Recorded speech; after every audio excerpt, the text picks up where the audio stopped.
الله تعالى في كلامه المجيد والفرقان الحميد ما خلقت الجن والإنس إلا ليعبدون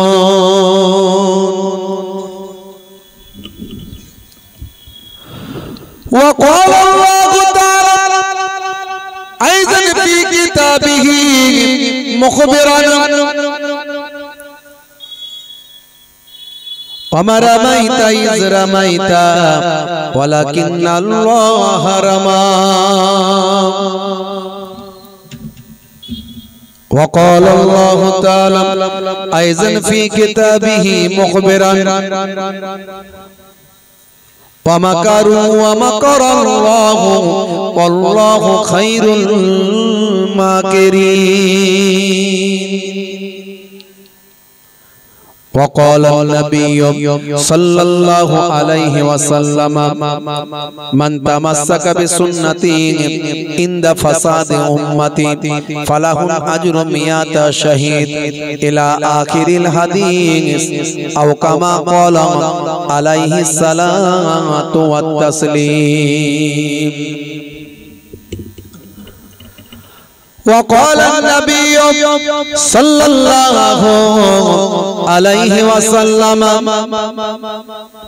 من حب سنتي فقد أحبني ومن أحبني كان معي في الجنة إلى آخر الحديث أو كما قال عليه الصلاة والسلام. وقال النبي صلى الله عليه وسلم 7 تجري للعبد بعد موته وهو في قبره من علم علما أو كسر نهرا أو حفر بيرا أو غرس نخلا أو بنى مسجدا أو ورث مصحفا أو ترك ولدا يستغفر له بعد موته إلى آخر الحديث أو كما قال عليه الصلاة والتسليم. শ্রদ্ধেয় সম্মানী মঞ্চে উপবিষ্ট সুনামধন্য এলাকার বিশিষ্ট ব্যক্তিবর্গগণ, সামনে উপবিষ্ট আমার পিতৃতুল্য বাপজিরা আছেন, তরুণ যুবকেরা আছেন, মুরব্বিয়ানিরা আছেন, পর্দার আড়ালে আমার জননী মায়েরা বোনেরা আছেন। খুব অল্প সময়ের জন্য কিছু আলোচনা। আজকে জান্নাতের বাগান আপনারা তৈরি করেছেন, যে জান্নাতের বাগান মদিনা শরীফে আছে। আল্লাহর নবী বলেন মা বাইনা বাইতি ওয়া মিনবারি রাউযাতুম মিন রিয়াজিল জান্নাহ। যারা হাজী সাহেব যারা হজ করেছেন তারা জানেন রিয়াজুল জান্নাহ কোনখান। তারা সেখানে 2 রাকাত নামাজ পড়ার জন্য সবাই হুড়োহুড়ি করেন, সুযোগ চেষ্টা করেন। ওই জায়গায় 2 রাকাত নামাজ পড়লে আল্লাহর জান্নাতের ভিতরে নামাজ পড়া হয়। জায়গাটা খুব অল্প জায়গা। ওই জায়গাটা নিয়ে আমি অনেক ব্যাখ্যা করেছি এর আগে, ইন্টারনেটে আছে। আরব সরকার এখন জায়গাটাকে অনেক বাড়িয়ে দিয়েছে, কিন্তু বাড়ালে তো আর বেড়ে যাবে না, জায়গাটা ছোট ছোটই থাকবে। স্পেসটাকে বাড়িয়ে দিয়েছে মানুষের মনে শান্তির জন্য। একবার ঢোকার চান্স পায়, এ মাথা থেকে সে মাথা পর্যন্ত সবাই নামাজ পড়ে। সবাই মনে করলো রিয়াজুল জান্নায় নামাজ পড়েছি, আসলে তা নয়। আল্লাহর নবীর ঘর থেকে মেম্বার পর্যন্ত জায়গাটা একটুখানি জায়গা, মানে প্রথমের দিকে 2-4টে কাতার পর্যন্ত আপনি যদি নামাজ পড়েন রিয়াজুল জান্নাতেই পড়লেন, আর বাকি যেগুলো পড়তেন মসজিদে নববীতে পড়ছেন। ওটা রিয়াজুল জান্নার অংশ হলো বলে আমার মনে হয় না, কারণ নবীর ঘর থেকে নবী পাকের মসজিদে নববীর মেম্বার পর্যন্ত এইটুকু রিয়াজুল জান্নাহ নবী বলেছেন। কিন্তু জায়গা লোক বেড়ে গেছে বলে জায়গা বাড়িয়ে দিয়েছে। একসঙ্গে 500,000 লোক নামাজ পড়ে। প্রথম 2-4 কাতার ওইটাই হচ্ছে রিয়াজুল জান্নাহ। হাজী সাহেবরা যারা আছেন তারা জানেন সেই রিয়াজুল জান্নায় নামাজ পড়া সৌভাগ্যের ব্যাপার। সুযোগ পেলেও হয় না, ওই পেছনে নামাজ পড়া সুযোগ পেয়েছে। মনে মনে করছে আমি রিয়াজুল জান্নায় নামাজ পড়ছি, আসলে রিয়াজুল জান্নায় সামনে 3টে 4টে কাতার। বুঝতে পারছেন? নবীর ঘর, এখন রাসূলে পাকের রওজা ওটা হয়ে গেছে, সে রওজা থেকে আর মসজিদে নববীর মেম্বার এইটুকু, এই 2-3টে কাতার ধরে নেন, 4টে কাতার হবে। কিন্তু লোক ঢোকাচ্ছে সেখান পর্যন্ত, ওই পিছনে দাঁড়িয়ে আছে ভাইরা ওখান পর্যন্ত। সেখানে লোক নামাজ পড়ছে, মনে মনে করছে রিয়াজুল জান্নায় নামাজ পড়ে ফেললাম। সেই রিয়াজুল জান্নায় নামাজ পড়া কত সৌভাগ্যের ব্যাপার, এবং সেখানে চান্স পেতে গেলে কত সৌভাগ্যের ব্যাপার। শুধু তাই নয়, আপনি সেই রিয়াজুল জান্নায় নামাজ পড়তে গেলে আপনাকে হজ করতে হবে। হজ করলে মিনিমাম 1 লাখ টাকা খরচা, ম্যাক্সিমাম 5 লাখ টাকা খরচা। তাহলে 1 থেকে 5 লাখ টাকা খরচা করলে সেই জান্নাতের বাগানে গিয়ে 2 রাকাত নামাজ পড়তে পারবেন। যে নবী ওইটাকে জান্নাতের বাগান বলেছেন, সেই নবী এটাকেও জান্নাতের বাগান বলেছে। তাহলে অথচ আপনার গ্রামে জান্নাতের বাগান তৈরি হলো, আর যুবকেরা ঘুরে ঘুরে বেড়ালো, আছে না নাই? বাজারে ঘুরছে, চায়ের দোকানে ঘুরছে, মোরা মাইয়াদের পাহারা দিচ্ছি। মোরা মাইয়াদের পাহারা দিচ্ছি। ঘুরছিস কেন? জলসায় বস, মোরা মাইয়াদের পাহারা দিচ্ছি। পাহারা দিতে কে বলেছে? মুসলমান রাগ করবেন না। বাপ হে তরুণ যুবকেরা, হে আমার বন্ধুরা, শুনে রেখে দিন বাবা, জেনে রেখে দেন হে মুসলমান, আপনি আমি জান্নাতের বাগানে বসেছি। ভাই আমার দোস্ত আমার, কিতাবের মধ্যে দেখতে পাওয়া যায় ইনদা যিকরি সুলাহাই তানজিলুর রহমান, যেখানে আল্লাহর সালেহীন বান্দাদের আলোচনা করা হয়, মাহবুব বান্দাদের আলোচনা করা হয়, আল্লাহর ওলি বান্দাদের আলোচনা করা হয়, সেই জায়গাটাতে আমার আল্লাহ তাআলার রহমত নাজিল হয়। জোরে হবে না? আর জোরে হবে না? ঘুম পাচ্ছে নাকি আপনাদের? আচ্ছা, কারা কারা চান না হাত তুলে দেখান তো দেখি। সবাই চাই, মাশাআল্লাহ। তাই একটু জোরে সোরে আওয়াজ দেন। নারে তাকবীর। মুখ টুক সব ব্যান্ডিং করে দিচ্ছে, তার আওয়াজ বেরোবে কি করে? বলে হুজুর খুব ঠান্ডা। ঠান্ডা তো কম আছে আজকে, তাই না? আমি জ্যাকেট পরলে ঘেমে যাচ্ছে, বেশি আছে তাই। ও আসলে আমরা চারিদিকে ঘুরছি তো মনে হচ্ছে তাই। হে তরুণ যুবকেরা, হে আমার বন্ধুরা, শুনে রেখে দিন বাবা, সেই জান্নাতি বাগানে বসে আছেন বাবা। এই জায়গায় বসা অত্যন্ত সৌভাগ্যের ব্যাপার। পৃথিবীর মধ্যে শ্রেষ্ঠ আলোচনার জায়গা হলো এই জায়গাটা। আমি বলছি না, আমার আল্লাহ কোরআন মাজিদের মধ্যে বলছেন, হে দুনিয়ার মানুষ শুনে রেখে দাও, ওয়ারাফানা লাকা যিকরাক, হে নবী আপনার আলোচনাকে আমি আল্লাহ উচ্চ মর্যাদা দান করেছি। পৃথিবীর যত আলোচনা আছে, সবচেয়ে শ্রেষ্ঠ আলোচনা হলো আমার নবীর আলোচনা। তাহলে এটা সেই নবীর আলোচনার মজলিস, কথা ঠিক না? হাদিসের কথা বলছেন, সে হাদিসটা পেলেন কার কাছ থেকে? আমার নবীর কাছ থেকে। কোরআনের কথা বলছেন, সে কোরআন মাজিদটা পেলেন কোথা থেকে? আমার নবী এসেছিল বলি কোরআন মাজিদ পেয়েছে। যাই বলেন, সেই নবীর আলোচনা হচ্ছে, পৃথিবীর শ্রেষ্ঠ আলোচনা। হে তরুণ যুবকেরা, হে আমার বন্ধুরা, শুনে রেখে দিন বাবা, জেনে রেখে দেন হে মুসলমান, আপনারা আমার নবী, দয়ার নবী বললেন, আমি তোমাদের কাছে দুটো জিনিস রেখে দিয়ে গেলাম। একটা হলো কোরআন মাজিদ, আর একটা হলো হাদিস পাক। যতদিন পর্যন্ত এই দুটো জিনিসকে তোমরা আঁকড়ে ধরবে, ততদিন পর্যন্ত তোমাদেরকে কেউ পথভ্রষ্ট করতে পারবে না, কেউ গোমরাহ করতে পারবে না। এই দুটো জিনিসকে তোমরা মেনে চলবে, তোমরা কখনো বিপদগামী হবে না। এই দুটো জিনিস তোমাদের জন্য আমি ছেড়ে দিয়ে গেলাম, এই দুটো জিনিস তোমরা মেনে চলো। রেখে গেল আমি তোমাদের তরে সেরা দুটি উপহার। রেখে গেল আমি তোমাদের তরে সেরা দুটি উপহার, আল্লাহর বাণী কোরআন মাজিদ আর বাণী আমার। জোরে হবে না?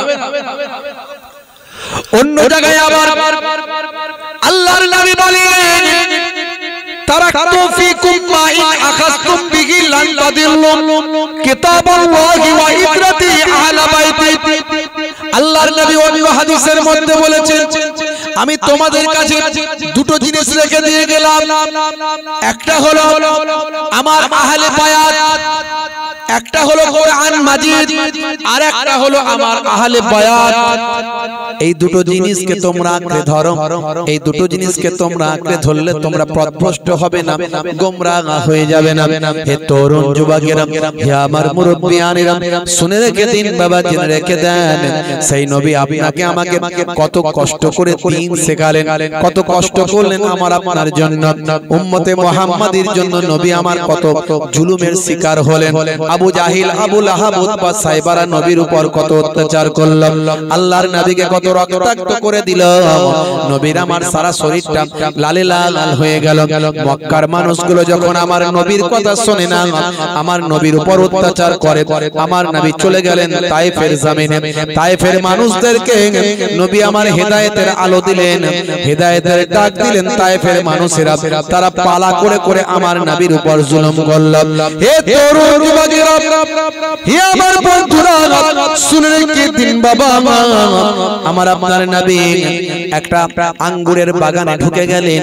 আমার আপনার নবীর সারা শরীরের রক্তে বা আমার সারা শরীরটা রক্তাক্ত হয়ে গিয়ে জুতো মোবারক, খরম মোবারকে রক্তে লাল হয়ে গেল। আমার আপনার নবীর সারা শরীরের গায়ের রক্তে জুতো পর্যন্ত জমে গেল। নবী আমার একই মাটিতে তিনবার উপর হয়ে পড়ে গেলেন। পাহাড় চালক ফারিস্তা এসে হাজির হয়ে গিয়ে নবীকে সালাম দিল। আল্লাহর নবী বললেন না না, হে ফারিস্তারা, শুনে রেখে দাও, জেনে রেখে দাও, তুমি হলে ফারিস্তা, তোমরা হলে ফারিস্তা, আর ওরা হলো ইনসান। তোমরা পাহাড়গুলোকে চাগিয়ে নিয়ে এসে তায়েফবাসীদের ধ্বংস করতে চাও। না না, আমি হলাম রাহমাতুল লিল আলামিন। আমার আল্লাহ আমাকে রাহমাতুল লিল আলামিন বানিয়েছেন। আমার আল্লাহ বলে দিয়েছেন ওয়া মা আরসালনাকা ইল্লা রাহমাতাল লিল আলামিন।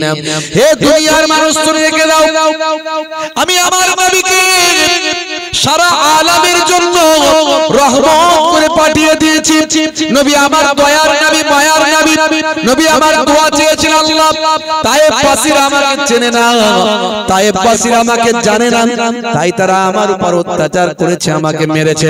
আমি তাদের জন্য দোয়া চাই, তুমি তাদের হেদায়েত করো। তারা যদি হেদায়েত না হয়, তাদের আল আওলাদ, পরিবার বর্গ, তাদের জেনারেশন আফটার জেনারেশন, তাদের বংশধরদের তুমি হেদায়েত করে দাও। জোরে হবে না? জোরে হবে না? কত কষ্ট পেয়েছেন আমার আপনার নবী, তারপরও আমার আপনার নবী কি আখলাক, কি চরিত্র দেখিয়েছেন আমার আপনার জন্য। আজকের এই দিনটার জন্য আমার উম্মতেরা নামাজি হবে, রাসূল আমার সুন্নাতগুলো মেনে চলবে, এই জন্য নবী আমার অত্যাচার জুলুম সহ্য করেছে। হাজারো ব্যথা বেদনার পরে ফিরে আসুনি তুমি আপন ঘরে, দিনের আলো তুমি ছড়িয়ে দিতে চলে গেলে মদিনায় মক্কা ছেড়ে। হে রাসূল,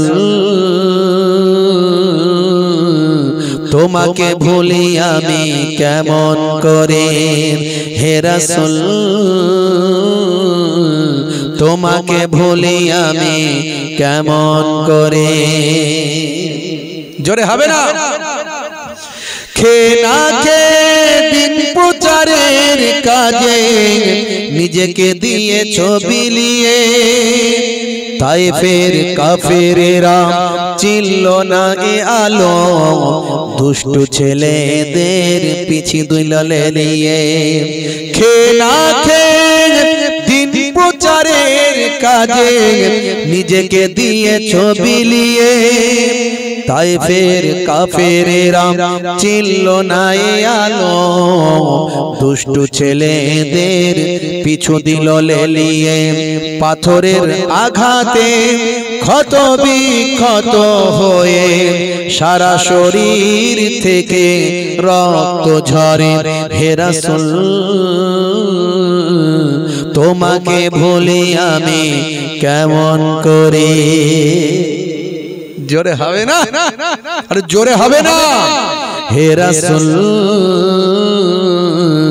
তোমাকে ভুলি আমি কেমন করে হেরার গুহায় তোমারই ধ্যান আসমান থেকে নামে আল কোরআন হেরার গুহায় তোমারই ধ্যান আসমান থেকে নামে আল কোরআন ভাঙলো সবার ভুল তোমারই পরে আসলো কোরআনের ছায়া তলে খালিদ ওমর আলী আবু বকর ইসলামী ঝান্ডা নিল যে তুলে খালিদ ওমর আলী আবু বকর ইসলামী ঝান্ডা নিল যে তুলে আল আমিন তুমি ছিলে যে সদা সকল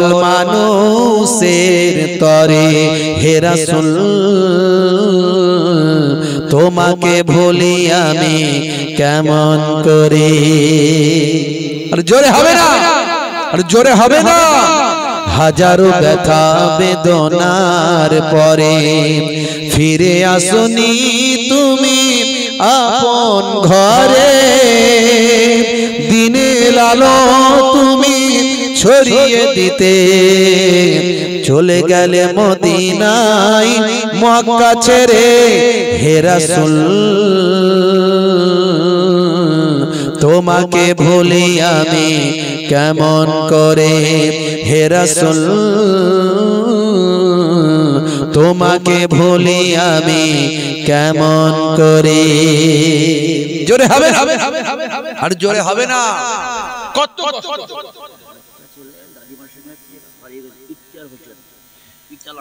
বাচ্চা হারিয়ে গেছে কত বয়স 10-11 বছর একটা বাচ্চা ইখতিয়ার হোসেন তার দাদিমার সঙ্গে এসেছে তাই তো দাদিমা কান্না করছে বাচ্চাটা এই কোচি তুমি যেখানে থাকো দাদির কাছে যাও হ্যাঁ দাদা বসাচ্ছে ওইদিকে বসাচ্ছে স্টেজের পাশে আছে দাদি স্টেজের কাছে চলে এসো দাদির সঙ্গে দেখা করো বাচ্চাটা যদি কোথাও ঘুমিয়ে গিয়ে থাকে অপরিচিত কেউ আপনার পাশে যদি কোনো অপরিচিত বাচ্চা ঘুমায় তাকে তুলে দিন তার দাদির কাছে পাঠিয়ে দিন ইখতিয়ার উদ্দিন তার নাম ইখতিয়ার হোসেন বাচ্চাটাকে পাঠিয়ে দিন আসলে অনেক মানুষ তো কোথায় হয়তো বাচ্চাটা ভিড়ের মাঝখানে ঢুকে গেছে একটু যদি কেউ অপরিচিত কোনো বাচ্চা আপনার চোখে পড়ে বাচ্চাটিকে স্টেজের কাছে পাঠিয়ে দিন তার দাদির কাছে পাঠিয়ে দিন ইখতিয়ার হোসেন বলে বাচ্চাটার নাম একবার মহব্বতের সঙ্গে দরুদ শরীফ আল্লাহুম্মা সাল্লি আলা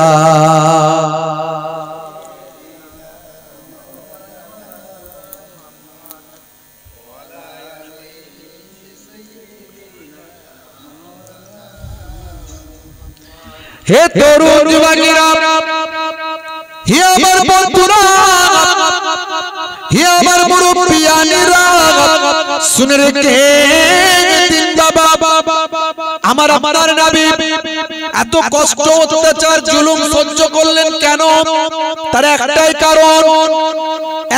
কারণ আমার নবীকে আরবের মানুষেরা ভালোবাসতো আমার নবী কোনোদিন মিথ্যা কথা বলেননি আমার নবী আমার কাউকে কষ্ট দেননি আরবের মানুষেরা ছোটবেলা থেকে আপনারা আমার নবীকে আল আমিন নামে উপাধি দিয়েছিল আল আমিন নামে ভূষিত করেছিল আমার নবীকে মহা সত্যবাদী বলে তারা বিশ্বাস করত ছোটবেলা থেকেই নবীকে সম্মান করত নবীর সঙ্গে অন্য কোনো কারণে আরবের মানুষের দুশ্মনী হয়নি দুশ্মনী শুরু করলো তারা একটা কারণে সেটা হলো আমার আপনার নবী বললেন আল্লাহ অনেক নয় আল্লাহ হলেন একজন তোমরা ওয়াবুদুল্লাহ আল্লাহর ইবাদত করো, তোমরা আল্লাহর ইবাদত করো। ওয়ালা ইউশরিক বিল্লাহ আল্লাহর সঙ্গে শরীক করো না। মাই ইউশরিক বিল্লাহি ফাকাদ হারামাল্লাহু আলাইহিল জান্নাহ, শিরককারীর জন্য জান্নাত চিরতরে হারাম হয়ে যায়। তারা শত্রু হয়ে গেল, তখন থেকে তারা শত্রু হয়ে গেল। তারা বলবে এটা বন্ধ করে দাও, কি লাগবে বলো, টাকা লাগবে, সম্পদ লাগবে, সুন্দরী নারী লাগবে, যা লাগবে যা লাগবে সব দেবো। আমার নবী বললেন না, আমি যে অর্ডারে নিয়ে এসেছি, যে জন্য আমাকে পাঠানো হয়েছে, সেই দায়িত্ব আমি পালন করব।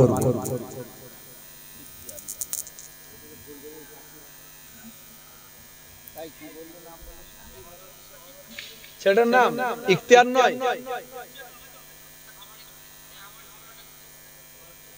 আরেকটা দুটো বাচ্চা, কোনটা ইখতিয়ার পাওয়া গেছে? যাক আলহামদুলিল্লাহ, ইখতিয়ার বলে বাচ্চাটা পাওয়া গেছে, বলুন আলহামদুলিল্লাহ। যাক আল্লাহ সাকিব আবার হারিয়ে গেছে, অনেকক্ষণ ধরে পাচ্ছেন না। কত বয়স? ওই তো সাকিব। হ্যাঁ, সাকিব আপনাকে দেখছেন, আপনি সাকিবকে দেখতে পাচ্ছেন না। সাকিব দাদাকে দেখছে। এই কোচি, তোমরা আলাদা কেন হয়ে যাও বলো তো, কি বিপদ বলো দেখি। দুটো বাচ্চা আল্লাহ পাইয়া দিয়েছে দুজন, কি মুশকিল। ফেমাস হয়ে গেল, সাকিবকে সবাই চিনে গেল, ইখতিয়ারকেও সবাই চিনে গেল, কথা ঠিক না? আগে দরুদ শরীফ আল্লাহুম্মা সাল্লি আলা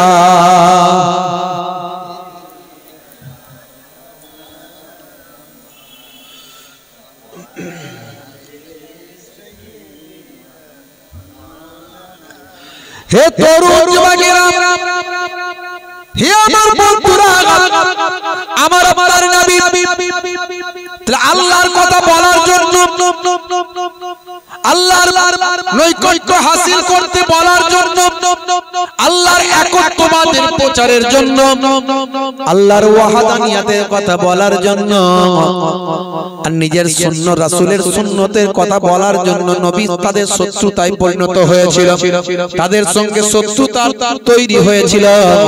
আল্লাহর নবী আগে বেরে কখনো শত্রুতা করেননি, ঝগড়া করেননি, আল্লাহর নবী কখনো তাদের উপর আঘাত করেননি, বরং তারা আমার নবীকে আঘাত করতে চেয়েছিল। হে তরুণ যুবকেরা, আপনারা আমার নবী অনেক কষ্ট পেয়েছিলেন, অনেক অত্যাচার জুলুম সহ্য করতে হয়েছিল, সারা শরীর রক্তাক্ত হয়েছিল, তবু আমার আপনার নবীকে আল্লাহ ছেড়ে দেননি, তবু আমার আপনার নবী আল্লাহর কথা বলতে ছেড়ে দেননি, তবু আমার আপনার নবী তার সুন্নতে প্রচার করতে বন্ধ করে দেননি। হে তরুণ যুবকেরা, হে আমার বন্ধুরা, শুনে রেখে দিন বাবা, জেনে রেখে দেন, আমার আপনার নবী বললেন এই কোরআন মাজিদ আল্লাহ প্রদত্ত কিতাব, এই কোরআন মাজিদ আল্লাহর কাছ থেকে আসছে। ফেরেশতা জিবরাইল আলাইহিস সালাম একটু একটু করে আমাকে নির্দেশ দিয়ে যাচ্ছেন, এই ওহী আমার কাছে এসেছে, আমাকে আল্লাহ যা নির্দেশ দিচ্ছেন সেটাই তো আমি তোমাদের কাছে বলছি। হে তরুণ যুবকেরা, হে আমার বন্ধুরা, আল্লাহর কোরআনে যা বলা হয়েছে সেদিন আপনারা আমার নবী যা বলেছিলেন, আজকের যুগেও সবটা বিজ্ঞান সম্মত, বাস্তব সম্মত এবং আধুনিকতার সঙ্গে সামঞ্জস্য। 1450 বছর আগে আল্লাহর কোরআন যা বলেছেন আজকের যুগে সব প্রমাণিত হয়েছে। বেশি উদাহরণে আমি যাব না। হে তরুণ যুবকেরা, হে আমার মুরব্বিয়ানেরা, সেই কোরআন মাজিদের 82 বার যে নামাজের কথা বলা হয়েছে, সেই নামাজ নিয়ে আমি কথা বলছি। বেশি কথা বলবো না, বেশি অন্য আলোচনায় যাব না। ইন্টারনেটে গিয়ে সার্চ করবেন, 20 থেকে 25 হাজার বক্তব্য পাবেন। আমি বেশি অন্য বক্তব্যের দিকে যাব না। মূল কথা যেটা বলা দরকার, যেটা বললে আজকের জলসা সার্থক হবে। সকালবেলা লাভ লোকসানের অঙ্ক যখন কষবেন, লাভের অঙ্ক বেড়ে যাবে, সেই আলোচনাটা আপনাদের মাঝখানে করি। বন্ধুরা আমার, অনেক টাকা পয়সা খরচা করেছেন, কমিটির ভাইয়েরা অনেক মেহনত করেছেন, আপনারা টাকা পয়সা সহযোগিতা অনেক করেছেন। এত বড় সুন্দর একটা জান্নাতের বাগান কবে কায়েম হয়েছে, এর হকটা আদায় করতে হবে বাবা। হে তরুণ যুবকেরা আমার, যে নামাজের জন্য আমার আপনার নবী সারা শরীরটা রক্তাক্ত হলো, যে নামাজের জন্য আমার আপনার নবী দান মোবারক শহীদ হয়ে গেল, যে নামাজকে প্রতিষ্ঠা করার জন্য সাহাবায়ে কেরামরা জীবন পর্যন্ত দিল। হে তরুণ যুবকেরা, হে আমার বন্ধুরা, যে নামাজের কথা আমার আল্লাহ কোরআন মাজিদে 82 বার বললেন, ওয়াকিমুস সালাত, তোমরা নামাজ কায়েম করো, নামাজ প্রতিষ্ঠা করো, নামাজ পড়ো, নামাজ ছেড়ে দিও না বান্দা, নামাজ ছেড়ে দিও না বান্দা, নামাজ ছেড়ে দিও না বান্দা। বন্ধুরা আমার, তরুণ যুবকেরা আমার, আমার নানাজান ছোট হুজুর কেবলা বলতেন, বাবা নামাজের কথা বলতে গিয়ে রেগে যেতেন, রেগে গিয়ে বলতেন, বাবা কি দিয়ে বোঝাবো, ঝোড়া আর কোদাল দিয়ে বোঝালে বুঝবে বাবা, ঝোড়া আর কোদাল দিয়ে বোঝালে তবে বুঝবে। রেগে গিয়ে বলতেন, যারা ছোট হুজুর কেবলার ওয়াজ শুনেছেন এমন মানুষ থাকলে বুঝতে পারবেন, মনে পড়ে যাবে। আমার দাদা জান মায়াপুর পীরনগরী হুজুর পীর কেবলা রাহমাতুল্লাহ আলাইহি বলতেন, বাবা দিনে রাতে 24 ঘন্টায় 23 ঘন্টা তুমি অন্য কাজ করো, 1 ঘন্টা নামাজে দাও, 5 ওয়াক্তের নামাজ পড়তে 12 মিনিট করে সময় দিলে 5 12 60 1 ঘন্টা, 1 ঘন্টা নামাজে দিলে আমার আল্লাহ তোমার 23 ঘন্টা সাকসেসফুল করে দেবে। জোরে হবে না ভাইরা আমার, তরুণ যুবকেরা আমার, আজানের লাইন আছে 11টা, আজানের লাইন আছে 12টা, আজানের লাইন আছে 12টা। ব্যাখ্যায় বলা হয়েছে 12 মাস তাই নামাজ পড়তে হবে, 12 মাসের নামাজ, সেই জন্য লাইন আছে 12টা। 50টা শব্দ আছে, 50টা শব্দ। ব্যাখ্যায় বলা হয়েছে 5 ওয়াক্ত নামাজ পড়লে 50 ওয়াক্তের সওয়াব। জোরে হবে না? 17টা অক্ষর আছে, আজানে 17টা অক্ষর আছে। টোটাল আপনি যদি আরবি অক্ষর খোঁজেন 17টা অক্ষর পাবেন। এই 17টা অক্ষরের ব্যাখ্যায় বলা হয়েছে 17 রাকাত ফরজ নামাজ আজানের মাধ্যমে আহ্বান করা হয়। 17 রাকাত ফরজ নামাজ, সেই জন্য 17টা অক্ষর আজানে আছে। আপনি 2 রাকাত ফজরের ফরজ নামাজ, 2 রাকাত, 4 রাকাত জোহরের, 4 রাকাত আসরের, 3 রাকাত মাগরিবের আর 4 রাকাত এশার, সব মিলিয়ে দেখুন 17 রাকাত ফরজ নামাজ। জোরে বলুন সুবহানাল্লাহ। নামাজ ছাড়া যাবে না।